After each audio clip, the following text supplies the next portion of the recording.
Congresswoman Jinky Luistro, you are recognized. Thank you, Mr. Chair. I wish to address my questions to Alice Goo. Ma'am, pwede po bang malaman yung totoong pangalan ninyo? Your Honor, ang pangalan ko po Alice Lialgo. Alice Lial Goo. Would it be okay with you kung tawagin kitang Alice? Yes po, Your Honor. Alice, before ka na naging mayor ng Banban, gaano katagal ka nang nakatira sa Bamban? Your Honor, hindi ko po maalala yung exact years, pero matagal na po ako sa Bamban. Can you at least give me an approximate length of years? More than 10 years ba o more than 20 years? More than 20 years po. More than 20 years. And you will agree with me that 20 years stay in Bamban is really long enough. Diba? And I would assume also na imbibe mo na ang kultura, ang pamumuhay, at maging ang ugali ng mga taong nakatira sa Bamban. Tama ba ako? Can you please enlighten us? Ano ang kabuhayan doon sa Bamban 20 years ago? Your Honor, nakatira po ako sa Bamban, pero as what I mentioned din po sa Senate before, nasa loob lang po kami ng farm ng piggery, hindi po kami masyado lumalabas, pero as what I understand naman po sa municipality po ng Bamban ay farming po. Farming is the main industry in Bamban. Ma'am, if I'm not mistaken po, farming and quarry. Farming and quarry. Alin ang mas lamang? Yung bang farming or yung quarry? Your Honor, tingin ko po farming. Kasi And marami pong farmers. mas marami ang farmers kesa sa mga quarry workers. Tama ba? Yes po, ma'am. That was 20 years ago. Now let's move a little forward. 10 years ago, kumusta ang buhay sa Bamban? I believe 10 years ago, ganun pa rin po, Your Ganun Honor. pa rin. Opo. So would you agree with me if I would say, kung anong buhay ng mga taga-Bamban 20 years ago, ganun pa rin ang buhay nila 10 years ago? Yes po, Your Honor. How about before you became a mayor? Anong kabuhayan sa Bamban? Ang kabuhayan po sa Bamban, maliban po doon sa na-mention ko po na farmer, ay meron din po ibang nagtatrabaho po sa Clark as workers po.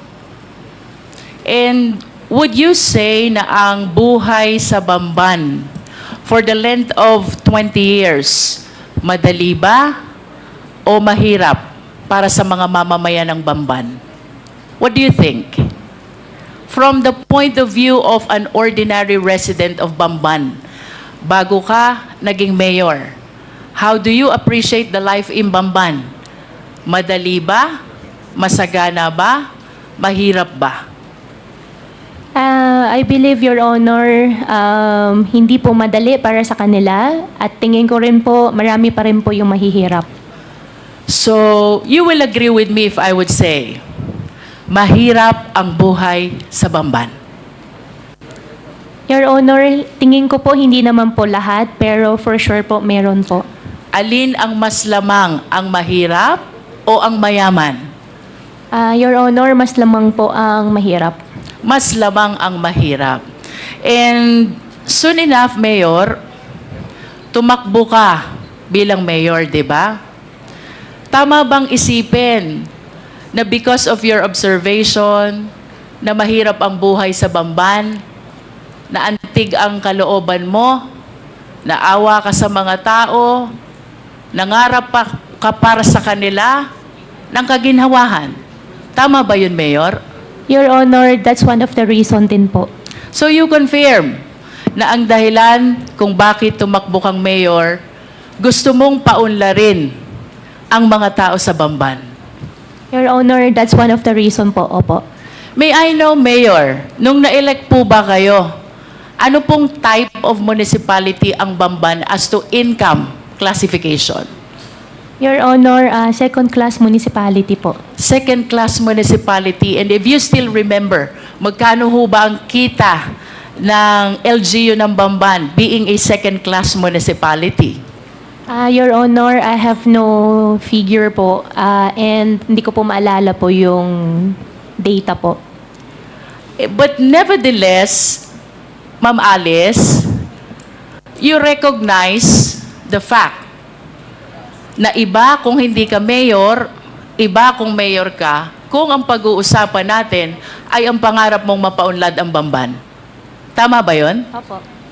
And the reason kung bakit ka tumakbong mayor, gusto mong paunlarin ang Bamban because you believe na pag naging mayor ka, marami kang pwedeng gawin sa Bamban. Tama ba? Opo, Your Honor. And one of these things that you can do in Bamban, you can invite and welcome investors. And naniniwala ka rin na itong mga investors na ito, itong mga business establishments na ito ang magpapayaman sa Bamban at ito ang magpapaalwan ng buhay ng mamamayan ng Bamban. Tama ba? Ang belief ko po ay pag nakapag-invite po ng more investors po sa bayan po namin, mabibigyan po ng mas maraming work opportunity po sa mga constituents po namin.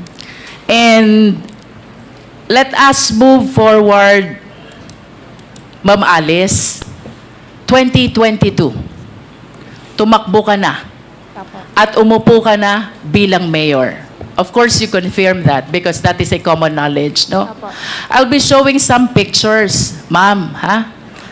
I hope you please enlighten us kung sino itong larawan na ipapakita ko sa iyo. I am referring to the picture on the right of the monitor. Opo. Alice Leal Goo, Bamban. Opo. Kayo po ba ito? Yes, Your Honor. And can you please enlighten us, ano po ba ang nakasulat dito sa poster na ito? Your Honor, ang alam ko po dyan, yan po ay isang newspaper po na from the, I think, Chinese community na kinakongratulate po nila. Yung daddy ko po. Yung dad ko po kasi isang Chinese. And why are they congratulating your dad who is also a Chinese?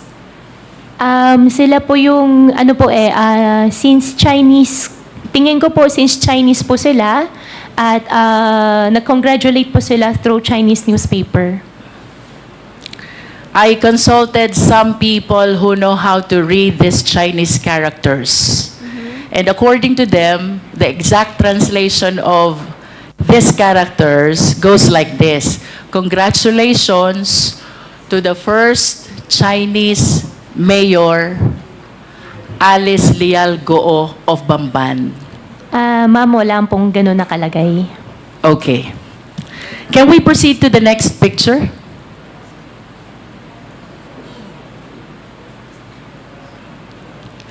Can you please enlighten us who is in this picture? Ma'am, for that question po, I think I cannot answer. I invoke my right against self-incrimination since may pending case po sa akin about the citizenship. About the citizenship.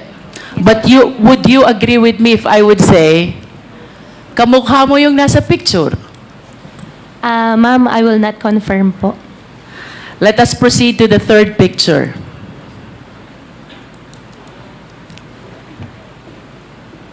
The third picture is your passport from the Republic of China. Do you confirm this? Ma'am, I'm not confirming it. I have 8 pending cases on the court. I invoke my right against self-incrimination po, ma'am. Sorry po. Nonetheless, Mr. Chair, I wish to manifest that the third picture is the picture of the passport of Alice Goo, issued by Chinese government, where the name of her mother, Lin Wenyi, is indicated, and she is described as the dependent of a holder of a special investor resident visa.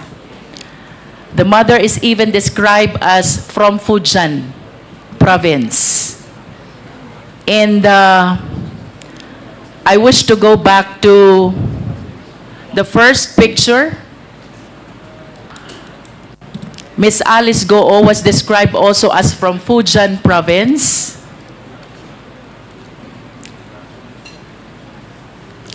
And I understand that Miss Alice Goo acknowledged only the first slide and refused to identify the second and the third slide.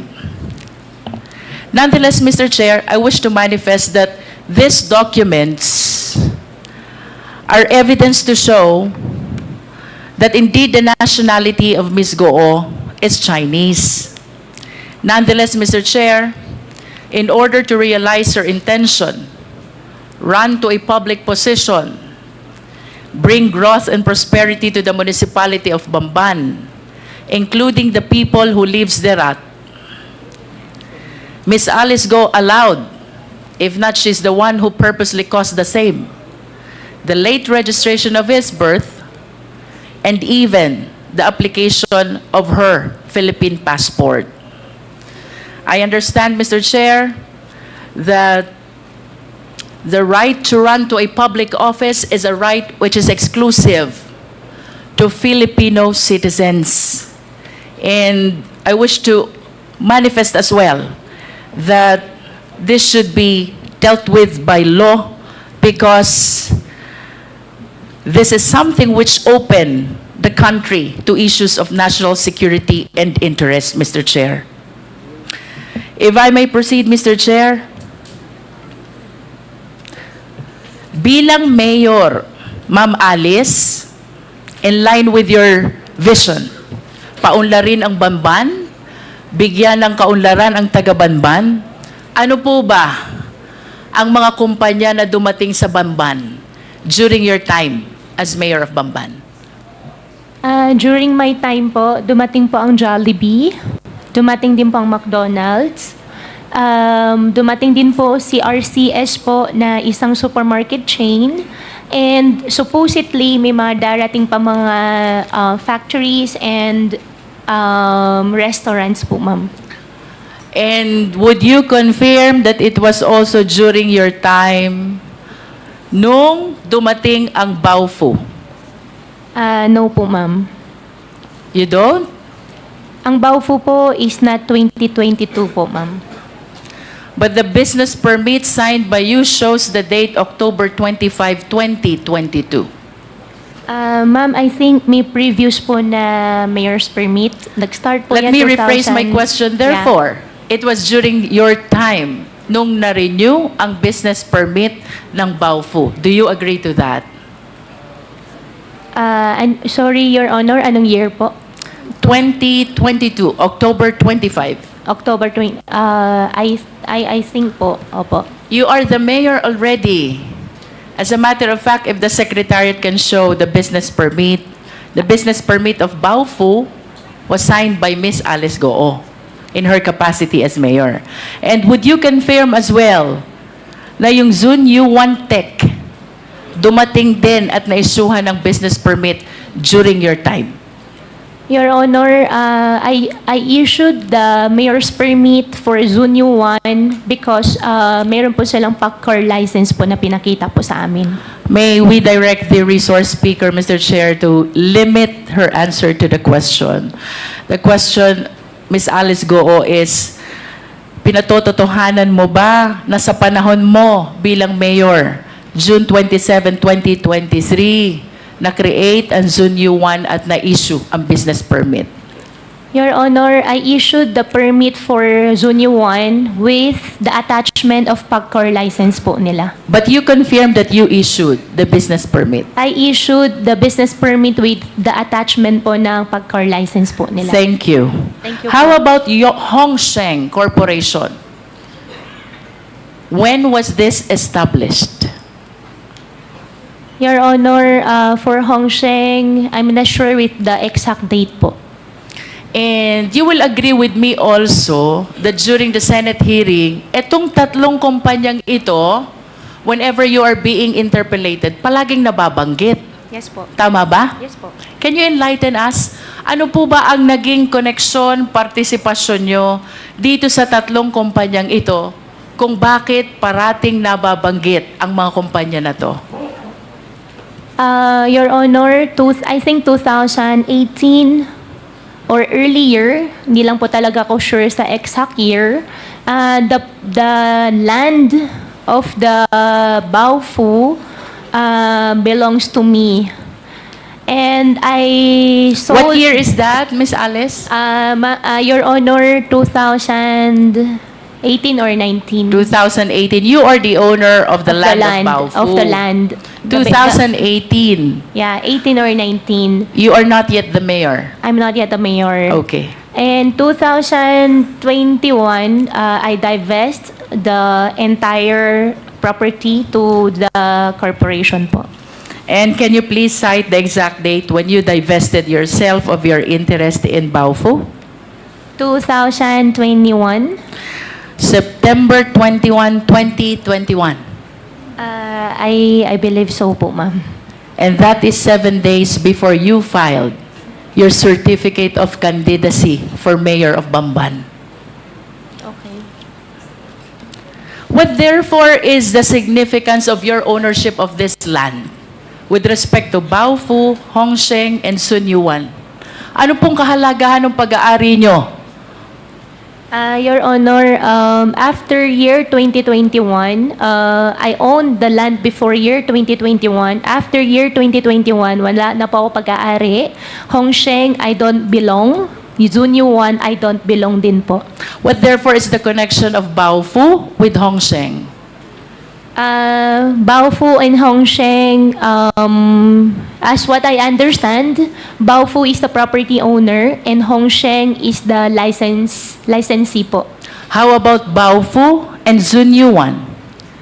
Baofu and Zuanyuan, I think, if I'm not mistaken, the documents they showed us is Zunyuan leased the partial, I think 3 floors of Baofu. I think we have the contract of it. In other words, Ms. Alice, even the buildings which are erected on the lands are owned by Baofu? Tama ba yun? Your Honor, I think I'm not the right person to answer, but as what I understand po, from the documents we get from Zunyo 1 before, yes po. You mentioned earlier sometime in 2018 to 2019, ikaw ang may-ari ng lupa. Yes, ma'am. Then sometime thereafter, nilipat mo sa Baofu. We form a company. Ang pinaka-share ko is the property. Ang usapan po namin... What is the name of the company? Baofu. Baofu. Yeah. And when the initial plan was housing. However, nung ang usapan ay maglalabas na ako ng in cash, initial agreement was only the property, ang pinaka-share ko. And nung usapan ay maglalabas na ako ng pera, hindi na po ako pumayag, I divested already. And Okay. after that po, hindi ko na po alam. Matagal ka ng negosyante, Alice, tama ba? Your Honor, yes po. And I wish to share the list of the companies owned by Goo family. Secretariat, please. As a matter of fact, based on my research, your family owned 11 out of 12 listed companies, no? The significant observation, Miss Alice, ang may-ari ng 11, lahat family members. And I would assume na mas komportable ka na ang kanegosyo mo ay family member. Tama ba yon? Your Honor, yung nakita ko po sa harapan ko po, hindi po lahat sa akin. And then, or sa But your amin. name is listed. Yeah, yung isa po dyan ay yung 1, 2, 3. Yung iba po dyan ay hindi po nag-operate. Hindi po natuloy yung mismong company. Nevertheless, would you confirm that majority of these companies, your name is listed as one of the owners? Yes, Your Honor. And the names of your family members are likewise listed as one of the owners. Do you confirm? Yes, Your Honor. In other words, Miss Alice, sa usapang negosyo, naniniwala ka na dapat ang kasama sa negosyo kilala mo? Yes, Your Honor. Naniniwala ka din na dapat ang kasama sa negosyo, pinagtitiwalaan mo. Yes, Your Honor. At bago magkaroon ng tiwala, dapat kilala muna. Tama? Yes, Your Honor. And you will refuse to join any business dealings or business venture kung hindi mo kilala ang mga taong kasama mo. Tama ba? Yes, Your Honor. As a matter of fact, very significant itong list of companies na to. Ayaw mo nang hindi mo kilala. Because most of the incorporators are family members. Do you agree? Hindi naman po sa ayaw ko. Most, at least. Okay. Most. Diba?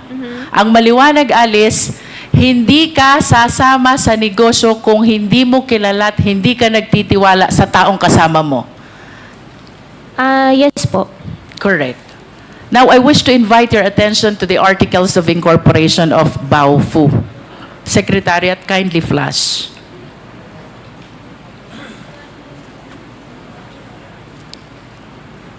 Nakikilala mo ba itong dokumentong ito? Yes po, Your Honor. This is the Articles of Incorporation of Baofu, Yes, correct? Po. Yes po. How about the signature across your name? Do you acknowledge that that belongs to you? Yes po. Yes. Do you know Bao Ying Lin? Your Honor, I think for the Baofu, I invoke my right against self-incrimination because I have pending case po with DOJ, human trafficking po. Pero kanina lang ang sabi mo, Miss Alice, you will not join any business venture unless kilala mo at pinagtitiwalaan mo ang mga tao na fellow incorporators mo. Tama? Do you still confirm that? I confirm that, Your Honor. And That is enough, Miss Alice. yes, Now and- let us proceed to the next incorporator. Please flash the Articles of Incorporation, please. Do you know Ru Jin Zhang? I invoke my right against self-incrimination po, Your Honor. But again, I have pending wish case to po. remind you, Miss Alice, of your earlier statement. Ang sabi mo, hindi ka sasama sa isang negosyo kung hindi mo kilala at pinagtitiwalaan ang mga fellow incorporators mo. Your Honor, since may pending case po. I understand. Opo. Now let us proceed to the third incorporator, Zhang Wang. Do you know him? I invoke my right po ulit, Your Honor. For the information of the committee, Mr. Chair, ito pong si Bao Ying Lin, fellow incorporator ni Alice Goo, sa Baofu Corporation is convicted of 3 billion Singaporean dollar money laundering. And this after she made the statement na hindi siya sasama sa isang negosyo kung hindi niya kilala at pinagtitiwalaan ang mga kasama niya. With respect to Ru Jin Zhang, Mr. Chair, he is likewise convicted of 3 billion Singaporean dollar money laundering. Again, this is after her statement na hindi siya sasama sa isang negosyo kung hindi niya kilala at pinagtitiwalaan ang kasama niya. The third incorporator, Zhang Wang, Mr. Chair, used to be with Hongsheng Corporation, whom after the 2023 raid was charged of the crime of cyber crimes. Again, this is after the statement of Miss Alice Goo na hindi siya sasama sa isang hanap buhay kung hindi niya kilala at pinagtitiwalaan ang mga taong kasama niya. I wish to manifest, Mr. Chair, that this representation humbly submit that Miss Alice Goo purposely ran for public office in spite of her knowledge that she is not qualified, she being a Chinese national, to be able to welcome business establishments which she believes will bring growth and prosperity to the people of Bamban. And this business establishments includes Hongsheng, a pogo operator, and Yunzuan, also a pogo operator.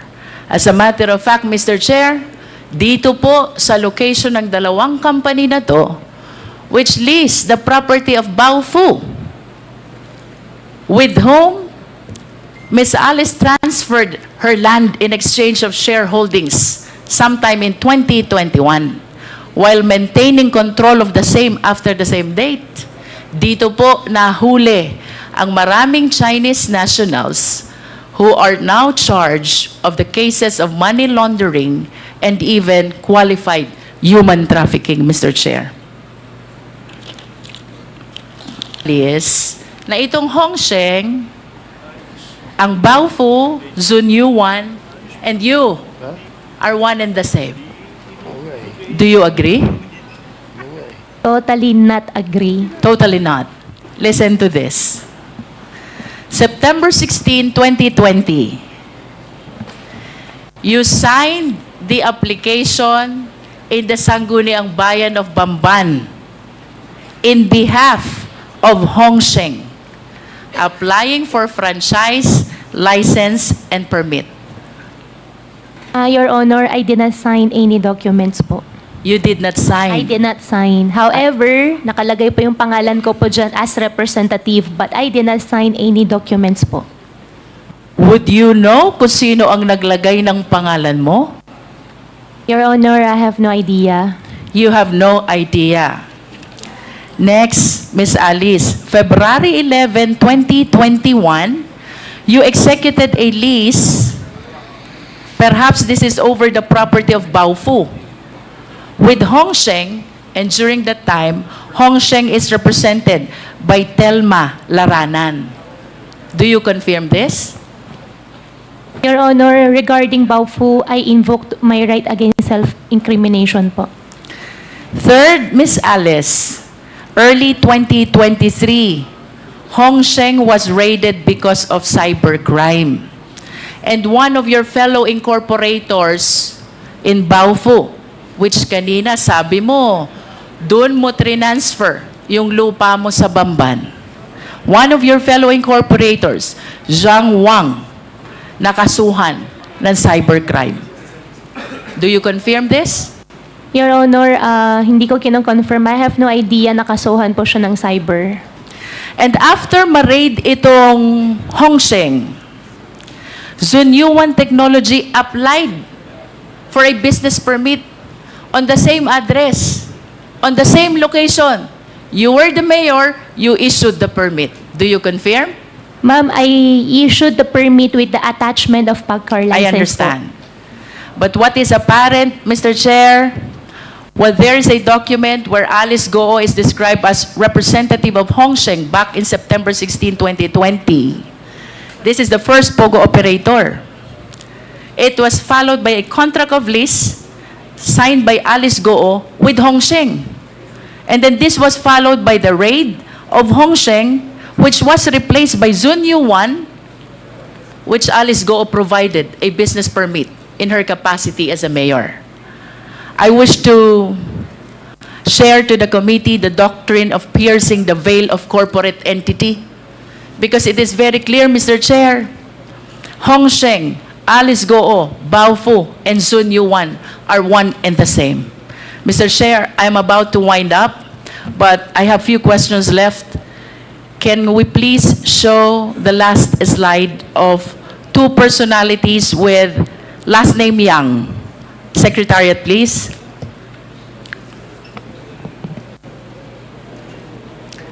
Alice, kilala mo ba to? Your Honor, hindi po. Can we flash the next picture? How about this picture? Your Honor, hindi po. Hindi ko rin po nakita, hindi ko po siya kilala. The first picture is Michael Yang, and the second picture is Hong Jiang Yang. My question for you, bakit may joint account si Hong Jiang Yang, kapatid ni Michael Yang, at si Yu Zhengkan, na manager ng Hongsheng? Your Honor, hindi ko po alam yun. To wind up, Mr. Chair, I wish to make a very short manifestation. This representation might sound repetitive already, but it is apparent that this long chain of perpetration of the crime started with the abuse in the late registration of birth. Ms. Alice Goo was able to procure a birth certificate from the Philippines and even the Philippine passport, which paved the avenue for her to run to a public office. I urge the House, let us strengthen our rules, because if the loose rules on Filipino citizenship, including the rights attached to it, which must be exclusive to Filipino nationals, then we will be at the behest of the perpetrators of illegal activity. To add, Mr. Chair, the fictitious birth certificate even paved way to solicit identification cards from different government offices. That includes the DFA, the BIR, the LTO, and the similar government offices, Mr. Chair.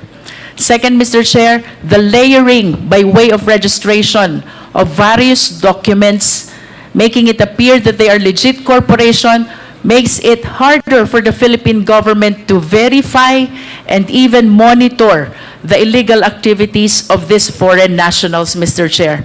So I wish to suggest that we install a monitoring system with the SEC. We wish to recommend to the SEC that they install a monitoring system to make sure that the application for registration is legit, the operation is genuine, and the location is indeed existing. Third, Mr. Chair, illegal activities and illegal POGOs will not proliferate if they are not able to transfer money. So I humbly suggest as well, Mr. Chair, that we tighten our rules on anti-money laundering. Hindi po sila makakapag-perpetrate ng illegal activities if there are no funds which will fuel their illegal activities. I submit, Mr. Chair.